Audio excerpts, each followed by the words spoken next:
7 phrases no senior should ever accept from their children. There comes a point in life when the years behind you far outweigh the years ahead, and with that comes a kind of wisdom that cannot be bought, borrowed, or stolen. It is the wisdom of survival, of endurance, of love given and sacrifices made when no one was watching. Seniors, you carry within you the stories of generations, the strength of battles fought in silence, and the quiet pride of roads you paved for those who came after you. But with that wisdom comes a sobering truth. Not every child who came from your love will honor it. Not every voice that once called you mom or dad will speak words that lift you up. Sometimes the very children you raised will let words fall from their mouths that cut deeper than any knife. Words that tell you you're no longer needed, no longer respected, no longer valued in the way you once were. It's a heavy thing, isn't it? To realize that love does not always guarantee kindness. That the children you would have walked through fire for might one day speak to you as though you are disposable. And while that reality breaks something deep inside, it also reveals something powerful. Your life, your dignity, and your spirit cannot be left in the hands of those who choose not to cherish them. You have earned the right to walk away from disrespect. You have earned the right to guard your peace. And you must never, ever forget that someone's cruel words do not erase the worth of your years. If anything, they prove how blind the speaker has become. In this journey, we are going to talk about 7 phrases no senior should ever accept from their children. Not because you owe yourself an explanation, but because your heart deserves protection. If these words are spoken, don't stay there hoping they'll one day see your value. Instead, rise with quiet strength and walk away. For your life is far too precious to be diminished by voices that cannot honor the gift you truly are. Number 1. You're just old, you wouldn't understand. There are words that sting because they brush against insecurity. And then there are words that slice because they dismiss the very essence of who you are. When a child looks at their parent, the one who clothed them, fed them, held them through fevers and heartbreaks, and says, "You're just old, you wouldn't understand," it isn't simply a sentence. It is a door slamming shut. It is a stripping away of dignity. It is a reminder that in their eyes your life, your knowledge, your wisdom no longer count. But let's stop for a moment and remember the truth. You are not just old. You are seasoned. You are weathered by storms they have never even seen. You carry memories of a world before theirs began. You lived through the great shifts of society, through wars, through hardships, through rebuilding. You saw dreams born, and you saw others die. And from all of it, you gathered lessons no textbook, no movie, no internet screen could ever teach. To be told you wouldn't understand is not only wrong, it is an insult to the sacred archive of life you carry within you. The pain comes because that phrase reveals a loss of respect. Respect is the bridge between generations, the link that binds young and old.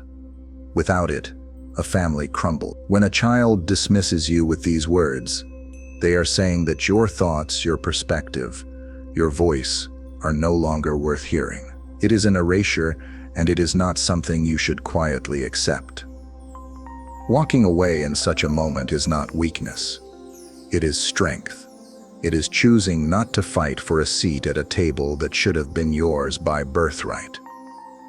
It is deciding that your peace, your self-worth, and your soul are too valuable to be bartered against arrogance or ignorance. You cannot force someone to see the wealth of wisdom you carry, but you can refuse to stay where that wealth is mocked.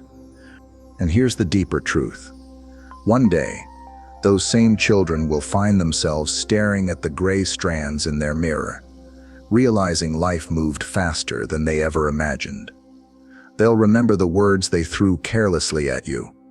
By then, perhaps they'll understand. But until that day comes, you must stand in your truth. You are not just old. You are a living library, a keeper of stories, a witness to time. And if someone chooses to blind themselves to that, then stepping away is an act of survival and of pride. Number 2, you're a burden to us. Few words have the power to crush the human heart like this phrase. To be told by your own child that you are a burden is to feel for a split second as though your very existence weighs too heavily to be tolerated. It cuts deeper than any physical wound because it attacks the soul, the very place where love, trust, and belonging are supposed to live. But let's shine light on what such words really mean. When a child says this, it does not expose your inadequacy. It exposes theirs. It reveals impatience, selfishness, and an inability to see beyond the surface of responsibility. Being told you're a burden is not a reflection of your worth. It's a reflection of their blindness to it. Think of all the years you carried their burdens. When they were babies, they were utterly dependent on you. They could not feed themselves, clothe themselves, or comfort themselves. You bore their sleepless nights, their tantrums, their fear. You worked extra hours, stretched dollars thin, sacrificed dreams, and gave endlessly without ever calling them a burden. Because they weren't. They were your children, and love turned sacrifice into something sacred. So when those same children grow and throw that word burden back at you, understand the cruelty is not yours to hold. It belongs to them. A parent is not a burden. A parent is a blessing, a foundation, a living testament to devotion. Yes, age brings needs. Yes, health may falter. Yes, sometimes you must lean on others for strength. But dependence is not shameful. It is part of the human circle. We begin life in need and we often end life in need. What defines us is not whether we need help, but whether we gave love in our time of strength. To accept being called a burden is to allow someone else's immaturity to shape your identity. Don't. Walk away from such words with your head high. Surround yourself with people, friends, community, even strangers, who see the value in your presence. There are those who would give anything for the wisdom of an elder, for the listening ear of someone who has lived through more than they can imagine. And remember this, love never sees a burden. True love sees honor in caring. If your child cannot see that, then perhaps it is not you who is heavy. It is their heart that is too light, too shallow, too empty to carry what truly matters. Protect your soul. Do not let the lie of being a burden take root in your heart. You are not weight. You are light. You are the reason they exist at all.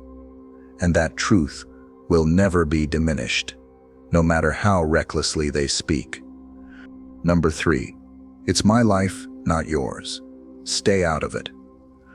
There is a sharpness in this phrase that feels like rejection, layered on top of ingratitude.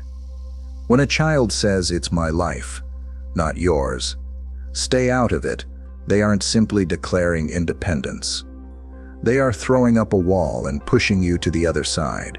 A wall built not of healthy boundaries but of arrogance. And it tells you that the love and wisdom you've carried for them are suddenly unwanted.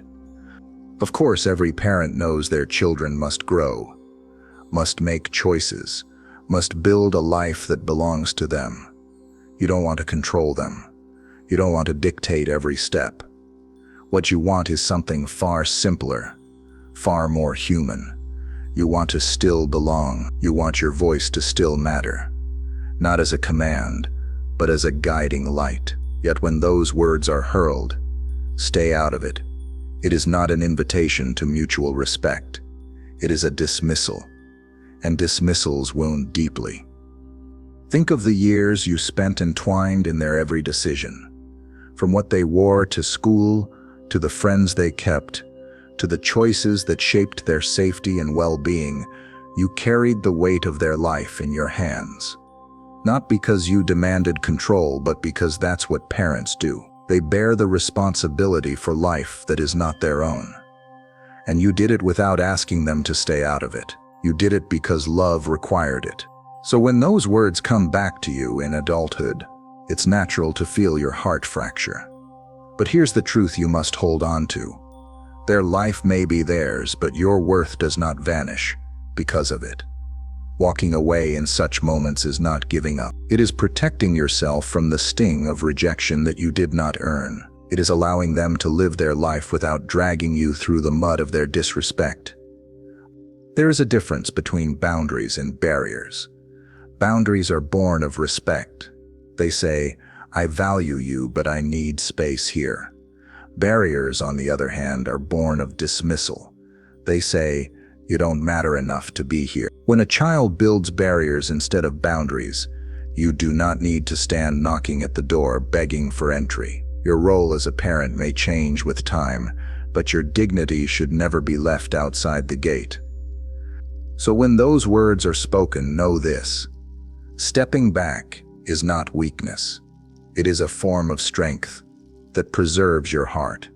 It's a way of saying, I honor myself enough not to be treated like an intruder in the very life I helped make possible. And perhaps one day, when their walls crumble and their pride softens, they'll turn back and realize your presence was never about control. It was always about love. Number 4. We don't owe you anything. This phrase carries a cruelty that echoes long after it is spoken. We don't owe you anything is more than a statement. It is a rewriting of history. It is an erasure of every sacrifice, every sleepless night, every tear shed in silence, for their sake. To be told this by your own child feels like the undoing of your life's work, like your years of giving have been reduced to nothing more than dust. But let's confront this lie head-on. Parents never raise children with the thought of collecting a debt. Love is not an investment waiting for repayment. It is a gift, freely poured out, often at great cost. You didn't hold your baby in trembling arms and think, one day you'll owe me. You thought only of keeping them safe, of giving them a better life, of protecting them with everything you had. You gave not for reward, but because love cannot help itself. And yet, when a grown child says, we don't owe you anything, what they reveal is not truth, but a distortion of it. No, they may not owe you in a transactional sense, but they owe you honor. They owe you gratitude. They owe you the basic respect that should flow naturally from anyone who recognizes the foundation on which their life was built. To erase that is to deny their own roots. For a senior, hearing those words can feel like the ground beneath your feet has been ripped away. But here is where wisdom must rise. Their statement is not a verdict, it's a confession. It confesses their inability to grasp the depth of what was given to them. It confesses a heart hardened by entitlement or bitterness. And in the face of such blindness, your task is not to argue, not to plead, but to walk away with your dignity intact. You see, gratitude cannot be forced. Respect cannot be demanded. These are gifts your children must freely choose to offer. And if they cannot, you must remind yourself that your worth does not shrink because they refuse to see it. You are not less because they are blind. So protect your heart. Guard your spirit. Refuse to internalize a lie that seeks to cheapen your life's love. You may not be owed in the way they claim, but you are deserving of honor. You are worthy of respect, and no careless phrase can rewrite the truth of the sacrifices that made their life possible. Number 5. Why don't you just go to a home? These words may come wrapped in casual suggestion, but the sting behind them is undeniable. When a child looks at their parent and says, why don't you just go to a home? It can feel less like concern and more like exile. For many seniors, those words carry an unspoken message. We don't want to deal with you anymore. And that message is enough to pierce the heart. Of course, there are times when assisted living or professional care is truly needed. Health declines, memory falters, and daily tasks become difficult. There is no shame in needing help, and there is no dishonor in choosing a place where care is given with compassion. But the difference lies in how it is spoken. When those words are offered with love, they sound different. They carry understanding, patience, and partnership. But when spoken as dismissal, they sound like rejection. They echo like a closing door. Think of all the places you once made a home for them. The warm meals at the kitchen table, the holidays decorated with love, the nights you left the light on, until they came back safe. You poured heart and soul into making sure they always had a place to belong. To now be told you should leave your own space of belonging feels like being pushed out of the very life you built. This is where wisdom must rise up in you. If the suggestion of going to a home is truly born of care, you will feel it in their tone, see it in their actions, and sense it in the love behind their eyes. But if it is born of frustration, selfishness, or simply wanting to move you out of the way, you must not internalize that rejection. You must remember your worth is not tied to whether you live under their roof or in your own. Your dignity remains untouched, no matter the address. Walking away from this conversation does not mean walking away from help. It means walking away from disrespect. You have a voice in where and how you live. You have earned the right to decide what home means for you. And if anyone tries to use those words as a weapon instead of a gift, let your silence and your distance remind them, you are not a burden to be managed. You are a soul who deserves honor, even in your need. Number 6, you're spending our inheritance. Money reveals hearts. And when a child says you're spending our inheritance, what they reveal is not love, but entitlement. It is a chilling reminder that in their eyes, your worth has been reduced to dollars and cents. Instead of seeing your life as a gift, they see your death as a transaction waiting to happen. Few phrases can so quickly drain the warmth of family and replace it with cold calculation. But let us speak truth. The money you earned, the home you built, the savings you tucked away, none of it was handed to you freely. It came from years of labor, from sacrifice, from nights when you went without so your children could have more. Every penny carries your sweat, your time, it belongs to you, not to them. And you have every right to use it for your comfort, your care, your joy. You do not owe your life's earnings to anyone. When a child complains about inheritance, what they are really saying is that they value your wealth more than your well-being. They want to claim the fruit of your labor before you have even left this earth. That mindset is poison to love, and it should never be tolerated. A parent should never feel guilty for choosing to spend their own money on travel, on health, on comfort, on life itself. You earned it. It is yours. Walking away from such words is not just about dignity. It is about freedom.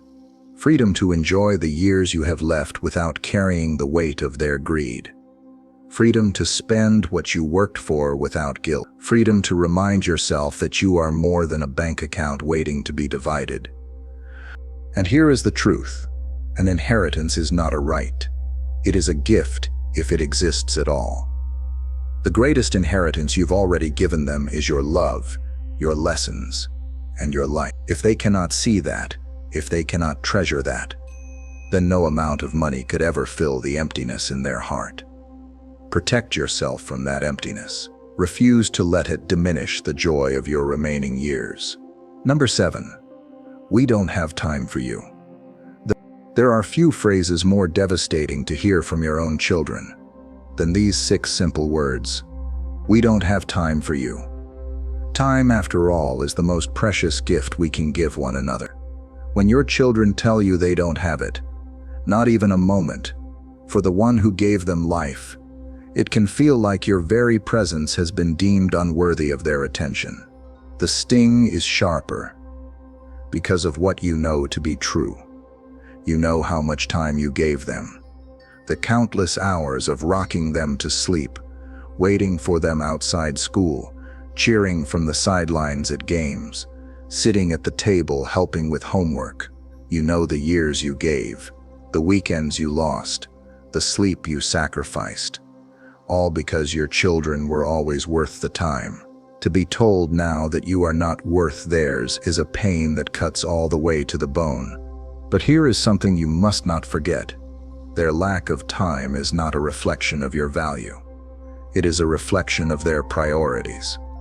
People always make time for what they cherish, what they honor, what they love. If they say they don't have time, what they mean is that they've chosen to give their time elsewhere. And that choice, as hurtful as it is, tells you something you need to know. This is why you must walk away, not in bitterness, but in strength. Walk away from begging for scraps of attention. Walk away from sitting by the phone, hoping it will ring. Walk away from the ache of wondering if you matter. Because you do matter, and there are communities, friendships, and even strangers who would be blessed to share time with you, who would cherish your stories, who would lean in to hear the wisdom of your years.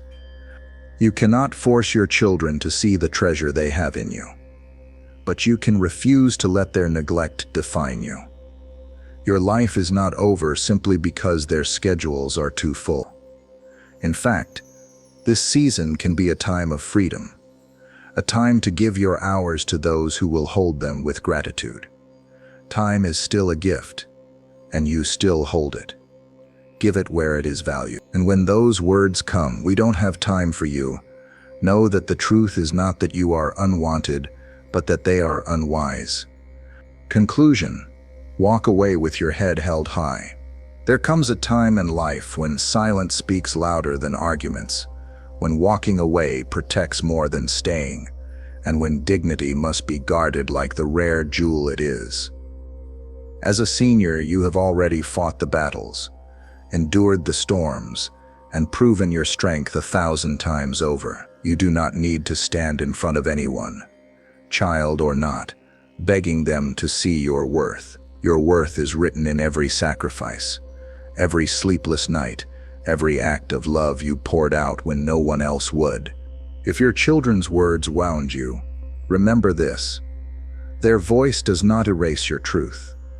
If they call you a burden, it is their blindness, not your reality.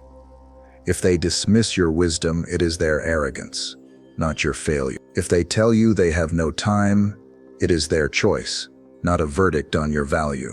Words can hurt, but they do not define. Only you carry the power to define what your life still means, and it means far more than they may ever admit. Walking away does not mean you stop loving. It does not mean you stop caring. It simply means you stop surrendering your spirit to disrespect. You protect the sacredness of your heart, the peace of your days, and the honor of your years. You have earned that right. You deserve to live these later chapters with grace, joy, and freedom, not under the shadow of cruel words. And know this: you are not alone. There are people who see you, who would cherish your wisdom, who would lean in to hear your stories, who would gladly spend time with you. Sometimes family is found in unexpected places, and sometimes the deepest love comes from beyond the circle of blood. Do not let rejection close your heart to connection. So if those 7 phrases ever find their way to your ears, let them pass through without planting themselves in your soul. Stand tall, walk away, and remind yourself with every step: you are not defined by what they say. You are defined by the life you've lived, the love you've given, and the dignity you carry. And no careless word will ever take that away.